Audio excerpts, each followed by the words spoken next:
예수의 심장을 가진 자여, 주를 위해 자리에서 일어나라. 아멘. 오늘 또 말씀과 함께 동행하시면서 승리하시는 하루 되시기를 축복합니다. 신앙생활을 하다 보면 우리가 가장 많이 흔들리는 순간인 하나님을 믿지 않을 때가 아니라 하나님을 믿지만 기다리지 못할 때라고 생각할 수 있습니다. 오늘 본문이 창세기 16장은 바로 그러한 상황들을 잘 보여줍니다. 하나님의 언약은 분명했지만 인간의 조급함, 이것은 가정의 평화를 깨뜨렸고 그 결과는 오늘의 세계사까지 이어지고 있습니다. 본문 말씀을 통해서 벗어난 이 조급한 선택이 어떤 결과를 낳는지 인물 중심으로 또 하나님의 일하심을 통해서 한번 살펴보려고 합니다. 첫째는 사례인데, 자식을 얻기 위해서 언약을 버리고 조급한 행동을 합니다. 사례의 고통은 현실적이었죠. 오랜 세월 아이를 낳지 못하니 불임의 아픔, 약속은 들었지만 몸은 점점 늙어가는 이러한 상황. 문제는 사례가 하나님의 약속을 부정하지는 않았지만 하나님의 방식을 신뢰하지 못했다는 것입니다. 사례는 그래서 아브라함에게 2절을 보면 이렇게 말하죠. 여호와께서 내 출산을 허락하지 아니하셨으니 원하건대 내 여종에게 들어가라. 이렇게 남편 아브라함에게 사례가 말합니다. 여기서 사례는 하나님의 언약을 내려놓고 그 당시 고대 근동의 관습이라고 하는 인간적인 대안을 붙들죠. 약속을 기다리는 믿음 대신에 눈에 보이는 해결책을 선택한 것입니다. 그 조급함의 결과가 평화가 아니라 관계의 파괴로 이어졌습니다. 하갈이 임신하자 멸시가 생기고 가정 안에 갈등과 또 분노, 이러한 것들이 자리 잡게 됩니다. 조급함은 언제나 현실적인 선택처럼 보일 수는 있지만 결국 언약의 자리를 비워버리는 선택이 된다는 거죠. 그리고 둘째로 이 아브라함의 모습 속에서 그는 직접적으로 하나님 앞에 하나님의 약속을 받은 사람입니다. 그래서 단호하게 언약을 지키고 우유부단하지 않는 그런 삶을 살아내야 하는데 아브라함은 그렇지 못했다는 거죠. 본문에서 보면 아브라함은 놀라울 만큼 침묵합니다. 그리고 사례의 말에 그대로 그냥 순응하는 모습을 보입니다. 아브라함이 2절 하반절을 보면 사례의 말을 들었다, 이렇게 나오죠. 여기에는 어떠한 분별도 또 기도를 통해서 하나님의 뜻을 묻는 장면이 보이지 않습니다. 이 아브라함은 언약의 책임자로서 단호하게 하나님의 말씀을 붙들지 못했고 갈등을 피하려는 그런 우유부단한 상황을 만들고 그래서 더 상황을 악화시켜 버렸습니다. 그리고 문제가 터지자 그가 어떻게 행동합니까? 자기가 책임을 져야 하는데 사례에게 하갈을 넘겨버리죠. 이 믿음의 사람도 조급함 앞에서는 말씀보다는 관계를 택할 수 있고 평화를 유지하려다가 더 큰 불화를 만들 수 있다는 것입니다. 말씀을 붙들지 않는 타협, 결코 중립이 아님을 우리가 아브라함 행동을 통해서 볼 수 있습니다. 그러나 하나님이 어떻게 하십니까? 하갈을 살피시고 또 그의 고통스러운 삶을 살피시고 그의 기도를, 울부짖음을 들으십니다. 모든 혼란 속에서 하나님은 침묵하지 않으신다는 거죠. 쫓겨난 하갈, 광야에서 울고 있는 이 여인을 하나님은 찾아오십니다. 그리고 그 여인에게 여호와의 사자가 어떻게 말합니까? 내가 내 씨를 크게 번성하게 하리라 말씀하죠. 이 하나님은 언약의 내용을 뒤로하고 조급한 선택을 한 인생들, 그 조급한 선택으로 태어난 이스마엘조차 하나님은 외면하지 않으셨습니다. 하갈은 하나님을 나를 살피는 하나님이라 이렇게 고백하죠. 이것이 은혜인 줄로 믿습니다.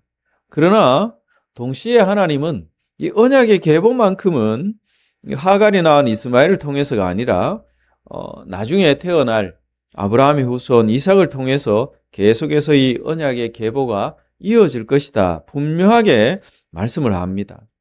은혜와 언약은 동일하지 않다는 거죠. 하나님은 불순종의 결과까지도 돌보십니다. 그러나 언약의 중심만큼은 결코 흔들리지 않으시는 분이 하나님이시죠. 그래서 이스마엘의 탄생, 이것이 세계사적으로 어떻게 비극적인 역사로 연결됐는가 우리가 생각해 봐야 하겠습니다. 이스마엘의 탄생은 단지 한 아이의 출생이 아니었죠. 하나님이 인류를 구원하시려는 이 구속사적인 측면에서 보면 언약의 계보와 비언약의 계보, 이것이 갈라지는 결정적인 사건이 이스마엘의 탄생으로 나타납니다. 이삭의 후손 이스라엘로 이어지고 메시아이신 예수 그리스도까지 연결이 되어집니다. 그러나 이스마엘의 후손 아람 민족으로 계속 이어져서 이 두 계보의 긴장, 이것이 오늘날까지 중동과 세계사의 갈등 속에서 계속해서 이어지고 있는 것을 우리가 보고 있습니다. 한 가정의 조급한 선택이 수천 년의 갈등이라는 역사적 비극으로 확장되어졌다는 거죠.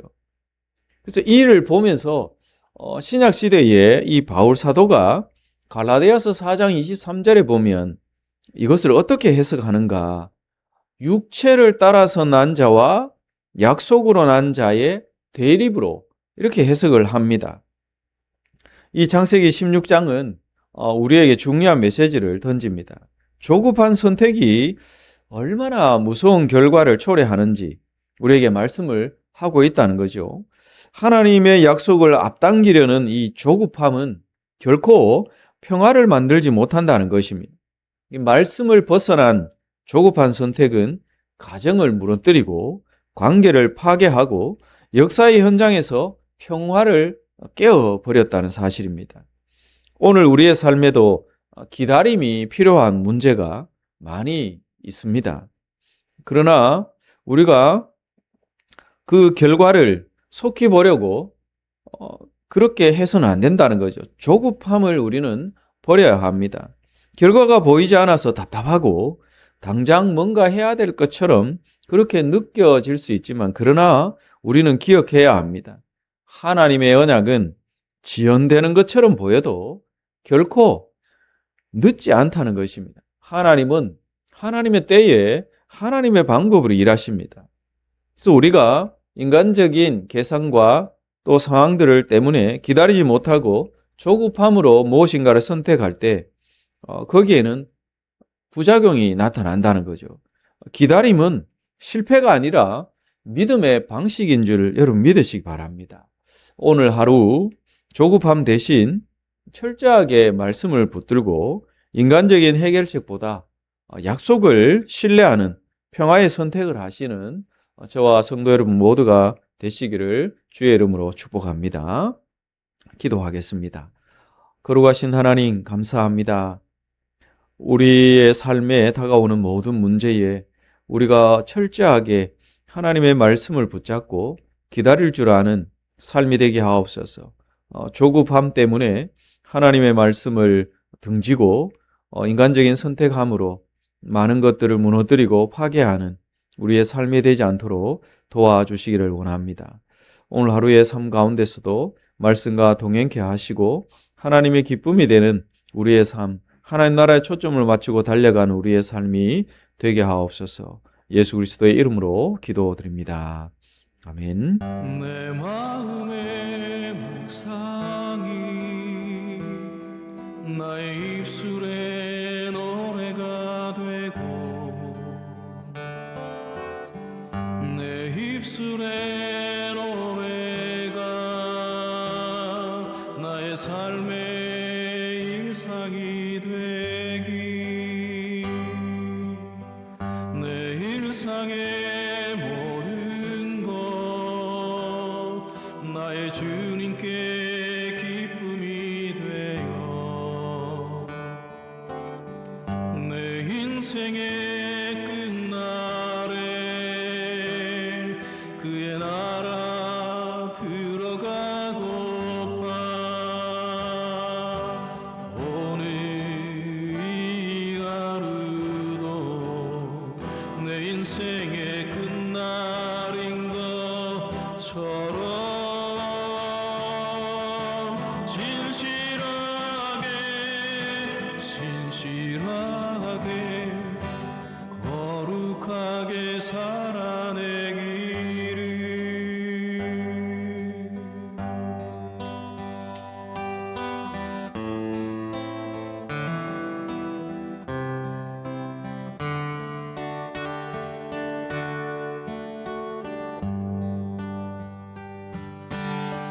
내 마음의 묵상이 나의 입술의 노래가 되고 내 입술의 노래가 나의 삶의 일상이 되기 내 일상의 모든 것 나의 주님께 기쁨이 되어 내 인생의 끝날에 그의 나라 들어가고파 오늘 이 하루도 내 인생의 끝날인 것처럼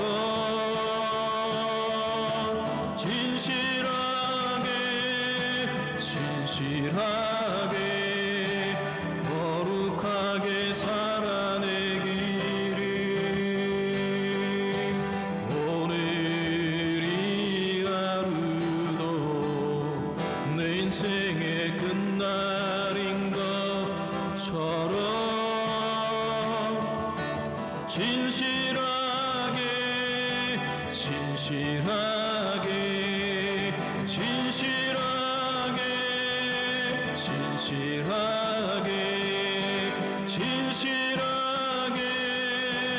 진실하게